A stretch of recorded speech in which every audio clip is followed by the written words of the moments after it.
Ready? The cell cycle is the life cycle of a cell. There are three phases: interphase, mitosis, and cytokinesis. Interphase is the longest phase, when the cell grows and copies its chromosomes in preparation for cell division.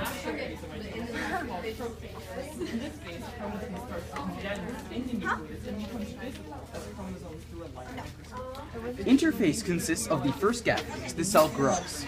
Synthesis phase, the cell continues to grow as it copies its chromosomes. And the second gap phase, the cell grows more as it completes preparation for cell division. During this time, the nuclear envelope is still intact. The centrosome of the cell, which contains two centrioles in animal cells, replicates during the second gap phase. In addition, the chromosomes are uncondensed because the cell is duplicating its DNA. Mitosis is the division of the cell. It is the division of the nucleus and has 5 phases. First, during prophase, the chromatin fibers condense into discrete chromosomes.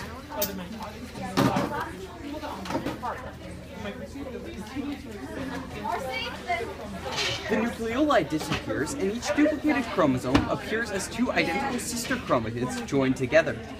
The mitotic spindles, made of centrosomes and microtubules, begins to form.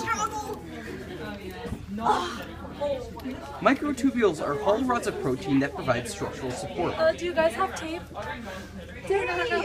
Stay on this. The aster is the radial array of microtubules from the centrosomes. The centrosomes, non-membranous organelles that function throughout the cell cycle to organize the cell's microtubules, move away from each other. In prometaphase, the nuclear envelope fragments, and the microtubules of the spindle now invade the nuclear area and interact with the chromosomes, which have become even more condensed.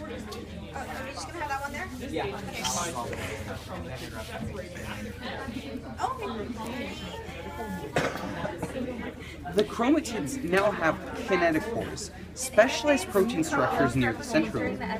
Some microtubules connect to the kinetochore and become kinetochore microtubules, jerking the chromosomes back and forth.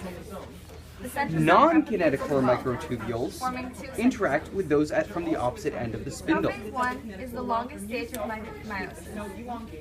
This stage occupies more than 90% of the time required for meiosis. During this stage, the chromosomes begin to connect. In the longest phase, metaphase, the centrosomes are now at the opposite ends of the cell.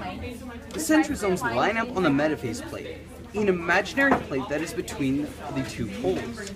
The kinetochores of the sister chromatids are attached to the kinetochore microtubules, and the entire apparatus of microtubules is called the spindle. In anaphase, the shortest phase, the centromeres are deactivated, allowing the 2 sister chromatids to begin to separate. And then rejoin to the others. Each chromatid becomes a fully fledged chromosome. The microtubules shorten as the chromosomes go to opposite sides. The cell elongates, and there are 2 ends of the cell with equivalent incomplete collections of chromosomes. Telophase is when the daughter nuclei begin to form. Different sides meet together along their length. Nuclear envelopes arise from the fragments and other portions of the endomembrane system, and the chromosomes loosen. These hold the homologs together.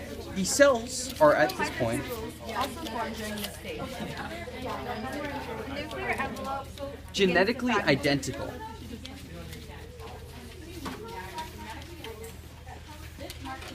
Cytokinesis is the division of the cytoplasm. A division of the cytoplasm begins in the late telophase. In the animal cell, a cleavage furrow, a groove, is formed between the 2 daughter cells, and the cell cleaves into 2. In plant cells, vesicles form a cell plate between the 2 daughter cells. The result is 2 genetically identical daughter cells, which repeat the cell cycle, continuing with interphase.